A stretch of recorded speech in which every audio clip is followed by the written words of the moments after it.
Welcome to Hempfest, everyone. Hempfest has always been a leap of faith, a labor of love, and a call to action. There's a peace concert series of free concerts that take place in different Seattle parks every summer. It's been going on since the 1980s, and I was involved in the peace concert series, and we did a show in 1990 at Gasworks Park. There were a lot of people there, and a bunch of great bands were playing, and that was during the time when the first President George Bush and the first invasion of Iraq into Kuwait was just starting. The guy that was running the peace concert at the time, Don Glenn, who passed away just a year or two ago, he made a statement on the microphone that said it's really hard to do a peace concert when your government is preparing to go to war. You know, maybe we should just stay in the park until America's out of Kuwait.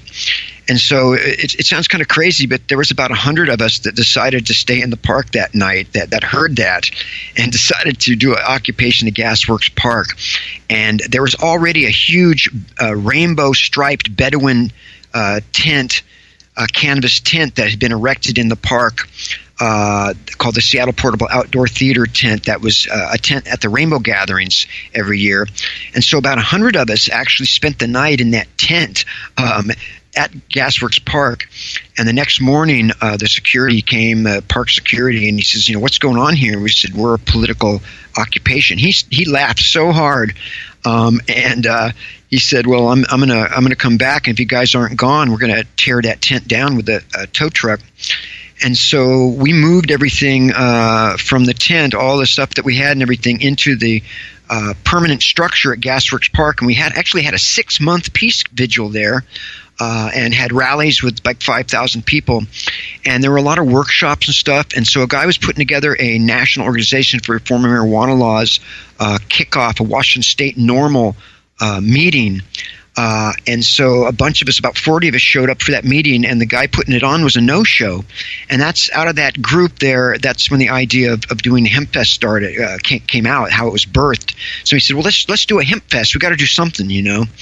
And so the first Hempfest happened at Volunteer Park in 1991. We had about 500 people. I remember going, dude, it's huge. Look at all the people. No idea what was going to be taking place almost 30 years later.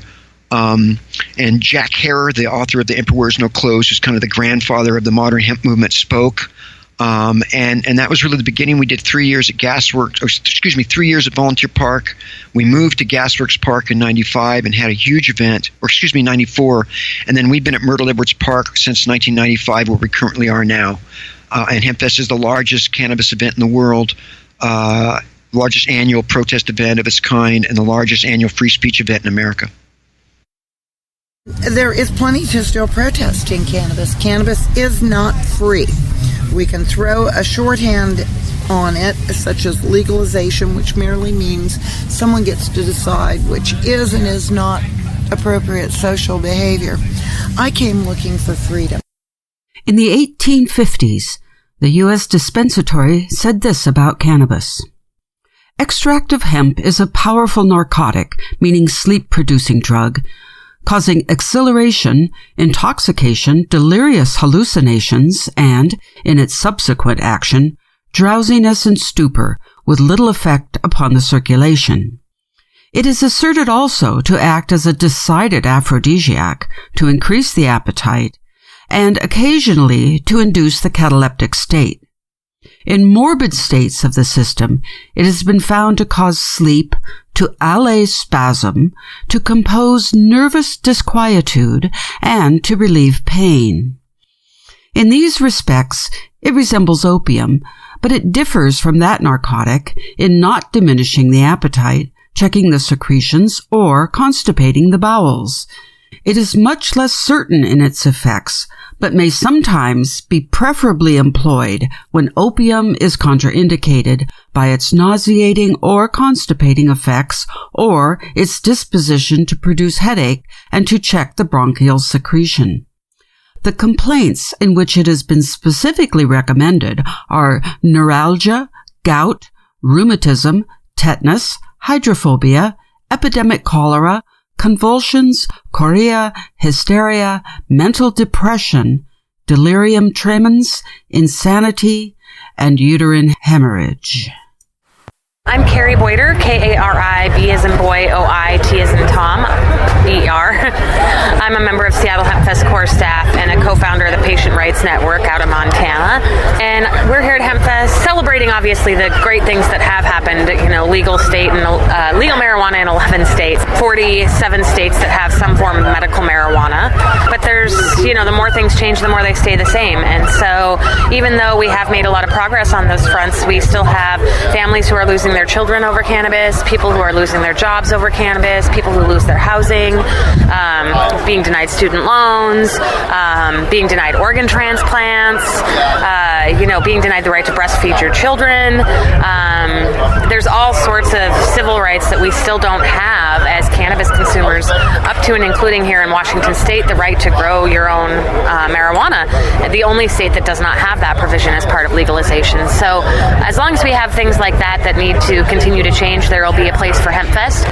Well, there's several ways. One thing is parents who choose to use CBD or THC or a combination of both for children who are very sick with cancer, epilepsy, Crohn's disease, a variety of illnesses. And anytime you are providing cannabis to a minor, some people will consider that child neglect.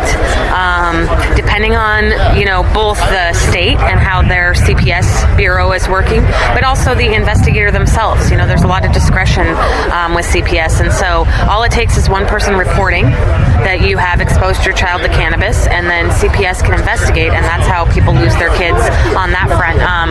For example, in Oregon right now, there's a teenage girl with cancer who was sent home by her doctors basically to die because there was nothing else they could do for her, and her mom didn't feel that was a good enough answer and looked into CBD and started giving her child CBD, and there was some sort of emergency. She had to go in, and they found out about the CBD, and they have taken her daughter from her. She's in foster care right now.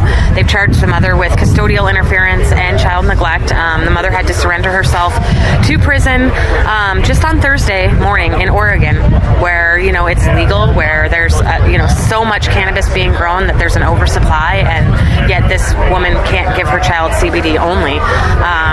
And the same thing is happening in Idaho with a young man named Brandon. So that's one way. Another way is that expectant mothers or breastfeeding mothers who are cannabis patients and need this to survive and have made the choice that cannabis is a less toxic option than pharmaceuticals, or worse yet, just suffering through whatever the condition is, whether that's nausea and vomiting or that's chronic pain. And obviously that has an impact on a developing fetus or a breastfeeding child as well.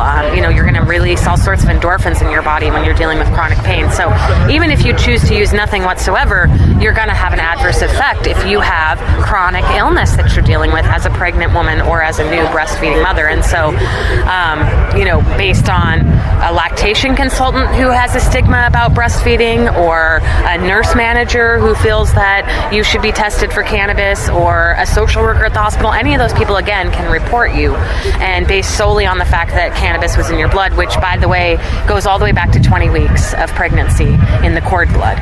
My name is Aaron Bossett. I am the founder of Black Cannabis Commission, BCC. It's actually just a very alarming report that just came out by the ACLU in the last 24 hours about how somehow miraculously the legalization of cannabis came in about 2012, and the numbers started dropping for arrest of people in cannabis. Great numbers, great statistics, but rose for Black and brown men.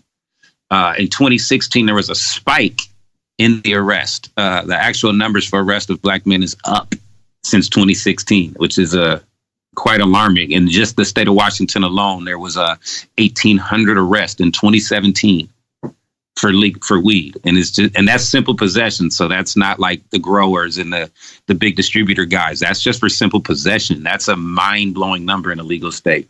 It's a tough build, trying to build a social equity program in a position where people don't add in the money that is made in the arrest of these Black men. And it's wild when we really think about the numbers of cops still arresting people for something that 33 states have medical and or legal. I think it's total now. So more than half of the country is looking at cannabis in a different light. And just the history alone of what the war on drugs did to the Black community is staggering, man. Nixon top aide John Ehrlichman told Harper's Magazine, quote, The Nixon campaign in 1968 and the Nixon White House after that had two enemies, the anti-war left and black people. You understand what I'm saying? We knew we couldn't make it illegal to be either against the war or blacks, but by getting the public to associate the hippies with marijuana and blacks with heroin and then criminalizing both heavily, we could disrupt those communities.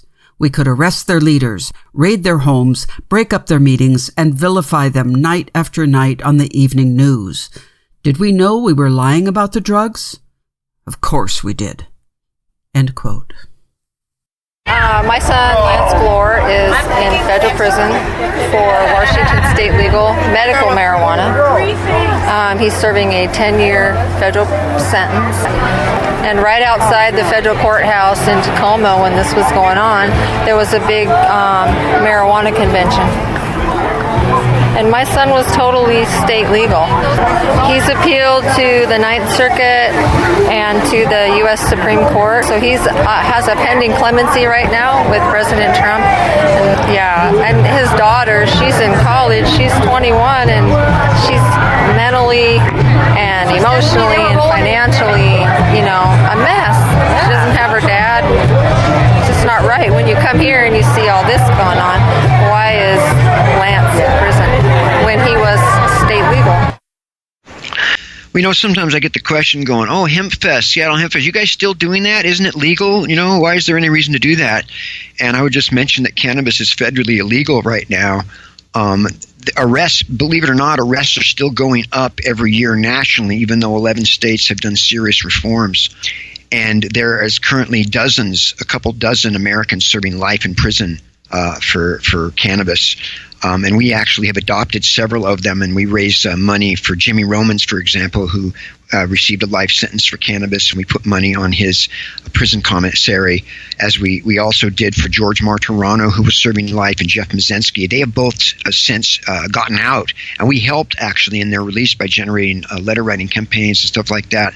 But you can't deny that there's 100,000 people in one spot all demanding a change to the laws. It's undeniable. And I like to say that Hempfest is not only a demonstration against prohibition, it's also a demonstration of what the cannabis community is capable of holding a world-class community event for 27 years in a row, and we can put our accident, arrest, and injury stats against any other event of our size or larger in the world. This year, the Hempfest is no pot prisoners. And so what we are here, if you can see, we have all these images of all these pot prisoners. So we've got letters for people to sign. We've got, we have a dunk tank over here. We've got Eddie Lepp, who just spent 10 years in federal prison. He's going to get dunked at $2.15 to the highest bidder. And then at 420, we're having a celebration because a couple of our lifers, one of them in particular, who was serving a 20-year de facto life sentence, he had a brain tumor. He was getting raped and beaten in prison. We got last year at this Seattle Hempfest, we got over 300 letters signed and sent them to the pardons attorney, and about a couple days ago we found out that he was granted clemency. So here in about at 420, we have a big sheet of cake. We're celebrating. We also have three other people who are serving life sentences that we're celebrating their freedom for, who got recently out of their life sentences. The federal government still hasn't released our PrEP prisoners, regardless of the state laws that we have put in place for ourselves to follow. Like my father, he died in federal custody after he followed all the state laws in Montana. He owned 5 different medical marijuana stores. Because the state laws were different than the federal laws, they didn't let the state laws in the courtroom. And cannabis is still a Schedule I drug, like heroin. So he basically had to die shackled to a bed. I had to take him off life support while he was chained to the bed, while guarded by 2 guards, and why my mother was in prison, who had been married to my father for 36 years, because she worked for the company. That happened in 2011. So I've been coming here ever since, and we all fight. Everybody here at this booth today, a lot of them, not everyone, but a lot of them have been through the drug war. A lot of them, some family members have been incarcerated, or we went to jail or something. So we're raising commissary money. Freedom Grow is a nonprofit 501c3. So we can legally do things here to help our PrEP prisoners now. It's a big celebration for us, that in itself. Oh, wonderful.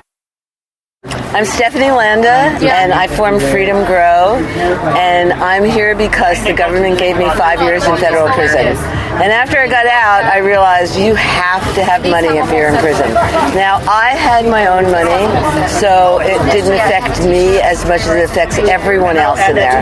So I thought, well, what am I going to do? I need money for these people that I left there because I only did 5 years. They're doing life without parole, a lot of them for non-violent offenses. So I decided that people should give me money, and since I'm like really honest and I put 100% on the people's books, they should give me money and I'll do this. So Organa Brand was our first big donation like a year ago, and they gave us $25,000. Oh my God, I went from having a cup asking people for money, selling slushies, selling hot chocolate, anything to get these people money. I mean, they would like say to me, they would get $50 and they'd say things like, oh my God, I haven't smiled in 20 years. Now, what can you say to them? Like, what could be your response except, here's all my money. So whenever you give me money, I round up. I send like thousands of dollars at $50 a person, and then I start over again after I go through my entire list of 100 people. How can people donate? Okay, freedomgrow.org is how you can donate. We have like a donate button, you push it, and it's really easy, and then we'll put it right on somebody's books. If you want to specify, I'll do it to certain people. If you don't, then it's whoever comes next on the list. But everybody's worthy. And at Christmas time, if you're feeling really good, at Christmas time, freedomgrow.org, we put $50 on every kid's books that the people are in prison, and still their kids are going to get a present from them. My name is LP Musica, and I'm one of 2 people in the entire United States who actually has a prescription for medical marijuana, and we have a big problem with homeless in the entire country, and I really believe that at least 70% of the people who are homeless today are there because of bad laws that hurt good people, and that is marijuana. People got thrown in jail for months, years, whatever, but they also have a record, a criminal record, and today when they want to apply for a home loan, they can't get it because they have a criminal record. And nobody that just gets thrown in jail for marijuana has done anything to deserve our particular jails on top of it all. So disgrace, all of it. And so to continue this prohibition, to be a part of it in any way by just accepting it, I'm sorry, but I have a problem, because if you're not part of the solution, you are the problem. Yes.